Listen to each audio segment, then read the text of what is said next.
They don't care if you've got a 4K video or if it's in a fancy studio like this. And that's what I found from the years. It was always about how valuable the content and how transparent the content was. So don't let production value stop you. He's basically telling you guys, you don't have to start with a 4K image.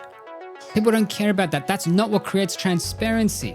I'm going to use this blog to document my failure, writing stories about how I was practicing, what I was practicing. Now, how many of us would be willing to air out publicly when we fall flat on our face? Not many of us do. We feel like we've got to put our best foot forward and basically pretend that we never get anything wrong. What does every major personal brand have in common? They all started with what they had. They're people that wanted to start documenting what they were doing. And they got good at this one skill, which I'm going to talk about. Recently, I came across this article from Gary Vee. And the article goes, why you should make content about getting good at something. This is such an easy way to get started with content marketing. The only reason people should care about your content is because you're getting up to interesting stuff. And this is what Gary Vee says. When he's asked that question, what should I post about? He says, one of my favorite content pillars is documenting the process of learning something new or getting better at something. And I'll say, because we all love a transformation story. So what better way than to tell your own transformation with something? And he says, it's a concept that links back to a moment in my blog that really helped a lot of people. Document, don't create. I read that years ago and it had a big impact on me for the reasons that he says in this article. And he says, most people think they have to create one perfect, polished masterpiece. That hunger for perfection is actually what's crippling them. And that is something that has crippled me over times on and off, but I've been able to get over it enough that I say, it's actually better for me to keep working on stuff and publishing. There's this one skill that you have to learn to get better at in this content marketing business, particularly for B2B, where people can get really boring and really surface level and never really get to things of substance. He says, what I need everyone to understand, what's foundational is storytelling. That's the part, that's the skill we have to get better at. We have to get better at the storytelling component. And that's something I've got to get better at, getting to the point of things. It's just explaining why people should care. Why is it people should care about the topic that you're on about? Why should people care about the skill that you're trying to improve? Right? So he says here, it's not just picking back up the guitar, it's the why. Maybe you're picking it up because your great uncle who taught you passed away and you got re-inspired at the funeral. So that's a why. Maybe it's linked to your family. Maybe you have a story, a legendary story that goes with it. Maybe you've got something that's happening in your life right now that is causing you to want to work on that skill, whatever that is. He continues and says, the number one mistake people make is trying to oversell themselves because they think they need to look like an expert to get attention. It's much smarter to talk to the world about your process than the advice you think you should be giving. And he goes on to say, vulnerability makes content creation easier. And I agree. It makes it so much easier. Takes the pressure off. A live stream that was shared on LinkedIn by Courtney Johnson. And she was interviewing Jasmine Star, who I hadn't heard of before. But the live stream is how Jasmine Star built a 7-figure personal brand and how to do it too. I'm just going to play a couple of minutes from this clip and I'm going to give you some of my thoughts on that. I felt my way through something. So back when I didn't know about brand, I didn't grow up knowing about brand. I'm a first generation Latina immigrant family. We only knew marketing by what we saw on TV. I wasn't even aware of what was happening. But one thing I did know is that my dad would always tell us stories. He made everything into a story. And what I started realizing at a young age was that story was something that catapulted us into a scene or into a scenario, and we felt immediately vested. I didn't know that was the story is the thing that drives us as people. And she didn't realize then that the relationship between marketing and telling a great story. So that's something that for your own personal brand, particularly B2B, learning how to tell good stories is a key skill. She tells more about her personal story here, about when she dropped out of law school. I was going to play out into my business career until I dropped out of law school, and I want to become a photographer, and I don't own a camera. And I tell my husband, I had just dropped out. My mom had brain cancer, and I was like, I want to live life. I don't want to live in a series of questions of like, what happens if I die when I'm 50? And I was 25 and decided to move forward. He went to Best Buy for Christmas, bought me a camera, like over the counter. And I was like, my life has just begun. Like I officially have a camera. Now, when I look back, it was like so simple. It was like no professional photographer would look at me and be like, there's a professional photographer. It was like, bless your heart. But that little tiny camera really set me off on like a pretty serious course as I became a professional bona fide photographer.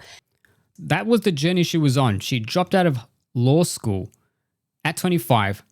And at that time, her mum was going through brain cancer. So she's asking some existential questions here about, if I die at 50, she's essentially asking, have I hit my potential?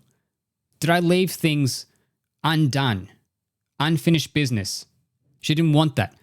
And so she wanted to become a better photographer. And she got a basic camera, which professionals would look down on. But that's what she started with. And that's how we should approach our own content creation journey as well.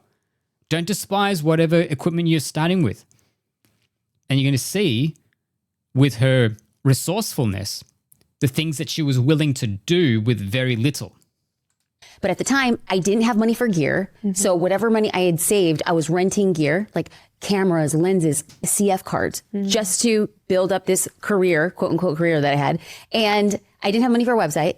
I didn't have business cards. I didn't have a portfolio. For all intents and purposes, I was not in business. I had this idea that was kind of like a hobby. And at the time, I used a free blog. It was whatever was in front of me. A free blog. That's how you know if you're really committed to this whole thing. You just start with free stuff because it's more important to do the reps and to document as much as you can, which is really cool. Years to go back because I took a medical leave to be with my mom. And I was like, I'm going to go back, but I'm going to use this blog to document my failure. That way I can always look back at my life and said, you tried the thing and it didn't work out. So I just started blogging. And I think that I was pulling tools from my childhood, writing stories about how I was practicing, what I was practicing. I was working part-time. I would be going on a date with my husband. I was like a newlywed. I just started telling the story of who I was. That is gold right there. She's basically telling us that she started the blog just to document when things weren't working. All the failures along the way, at personal moments in her life. That's what it was. Now, how many of us would be willing to air out publicly when we fall flat on our face? Not many of us do. We feel like we've got to put our best foot forward and basically pretend that we never get anything wrong. And we have all the answers, when in reality, a lot of us are just scrambling and doing the best that we can. And we really should just drop the act, including myself. We should just drop the act and just be real about the things that don't work, because those lessons are really important for people to hear and to learn from. So back then, I didn't have it. And so I told myself I have to use all these other things. And little did I know then what I know now, that a brand is a feeling. And a brand is what somebody says about you when you're not in the room. And on that free blog, I was able to create feelings for people, for them to make an emotional decision about a purchase instead of an intellectual one. And that's brand. Great way to sum that up there.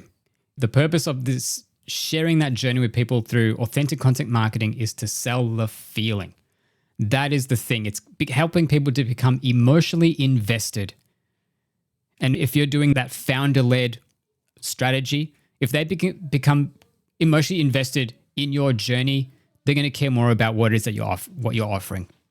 So there's a great deal of value when it comes to sharing your experiments. And this is where this other example comes into play.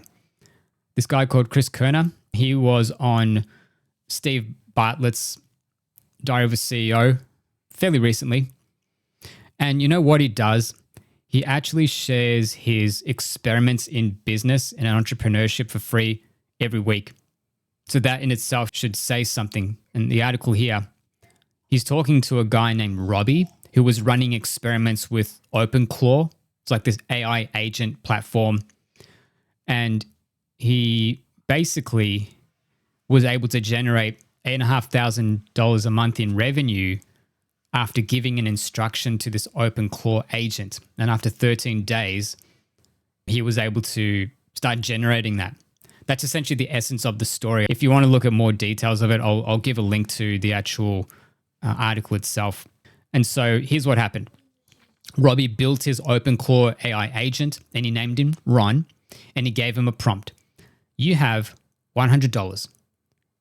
Make as much money as possible. No plan, no guardrails, just go. And so the first idea that this AI agent gave him was sell SWOT analyses on Fiverr. That didn't work. That flopped. The second idea was he had Ron, the AI agent, analyze his TikTok videos. And he said, analyze my videos and tell me how to improve. And then he posted that experiment publicly.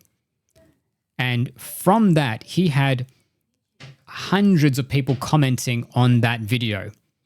And basically, this was the insight that he got from the comments. 200 people commented some version of, I want my own Ron. People wanted to know, how do you create an AI agent using OpenClaw to be able to go and do stuff like that for you? And the result from that was, and he asked people to pay a $10 deposit if they were interested. And so over 600 people paid the $10 deposit. And then about 45% of those joined the monthly membership. And so that turned into an $8,374 in monthly recurring revenue. That came from publicly sharing what he was working on with OpenClaw. Really interesting story right there. This next article from Joel Kleber. He basically says here how Jim's group sold over 8,000 franchisees in 6 years. Or franchises, rather. Over 8,000 franchises in 6 years. The exact system I installed by accident. Pretty cool accident if you ask me. So if you want all the details, have a look at the article. I'll link it in the video. Before 2019, the baseline, when Joel started this as the marketing lead at the Gyms Group, they had very little content on Facebook. They had an inactive Instagram account. Their YouTube channel was dormant. They had no podcast, no paid social campaigns, no franchise-led marketing or founder-led marketing, and no franchisee-generated content either. And the sales of franchises was around 117 per year. Now, they've got active content. They've got active content across YouTube, Facebook, TikTok, Instagram, and LinkedIn. Over 3,000 videos on the main channel, over 1,500 on the Gyms Mowing YouTube channel. Over 450 podcast episodes, over 100,000 YouTube subscribers. The list goes on. They've come a long way in 6 years. And that has generated a massive amount of revenue, over $200 million. Now, they didn't start with anything fancy. Here's the thing I want to highlight down here, where it says start a franchisee podcast. And he's explaining why the video podcast worked so well for them. The franchisees are not recruiters. They have no reason to sell. When a prospect hears a real person talk honestly about the hard parts, that is trust no brochure ever built. The minimum viable version costs nothing. A free Zoom account. Spotify for podcasters, one franchisee, 45 minutes. That is where we started. Do we have the humility to just work with what we've got? Are we so proud that we think that we have to start at a place that takes years to achieve? So here, I'm going to wrap up on this. I want Joel to basically explain in his own words how this whole video podcast situation started for them. Tell you a couple of ways that I've done over gyms in the years. So when we were first starting doing it, we used to give vouchers for people that wanted to share their experience, and I would just do them via Zoom. And I was doing literally around 10 podcasts a week via Zoom because they were obviously getting vouchers. But that was a great muscle for me to practice as well. And I used to refine my interviewing technique too. And we found that Zoom was fine. And the reason why I like to use Zoom over Riverside and all these other ones is because internet connection was always an issue for me sometimes, and also for franchise prospects. And having Zoom, I just found it was the best thing to do. But your quality production doesn't overly matter when it comes to recruitment content, in my opinion. If someone is researching your brand thoroughly, they just want to hear about the quality of the experience or the authenticity of the experience from the franchisee. They don't care if you've got a 4K video or if it's in a fancy studio like this. And that's what I found from the years. I've never had someone say to me it was the production value of the podcast that got me across the line. It was always about how valuable the content and how transparent the content was. So don't let production value stop you. He's basically telling you guys you don't have to start with a 4K image. People don't care about that. That's not what creates transparency. What creates trust is the transparency. That is the recurring theme here. Be very transparent about the honest truth, the honest difficulties, and also what works and what the rewards are, right? This is what is lacking in a lot of content that I see on LinkedIn. It is just not really transparent. It is thinly veiled attempts at some form of content marketing. So I hope these examples explain why personal brand matters, what you should be posting about or you can post about, which could be getting better at something, and why you're wanting to get better at that thing, because that lets people, gives people a reason to care, so they can see the transformation and be connected with you emotionally, and then care about what you offer. So if you found this really helpful, I encourage you to subscribe to the channel. Giving your comments as well was one thing that stood out from today's episode that you will apply today for your business. So that's all I've got for now. We'll see you next time. Thank you so much for watching, guys. Take care.